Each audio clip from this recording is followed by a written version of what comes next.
ఈ hosanna ministries పరిచర్యల్ని నేటి దినాన ఈ యొక్క ప్రగతి పదంలో, ఈ యొక్క అభివృద్ధి పదంలో మీ అందరి భాగస్వామ్యం లేదందారా?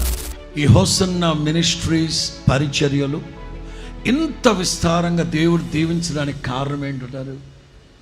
ఒక్క వ్యక్తి, యేసన్నా అనే ఒక్క వ్యక్తి దేవుని మాట శ్రద్ధగా విని దాన్ని అనుసరించి పాటించి జీవితాన్ని చూపెట్టాడు గనుకనే ఈ పరిచర్యలు ఎంతగా దీవించబడ్డాయి. దేవునికి మహిమ కలుగును గాక.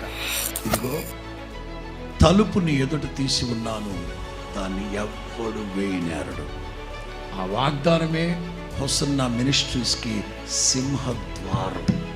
నాటి నుంచి నేటి వరకు దేవుడు గొప్ప చేస్తూనే ఉన్నారు.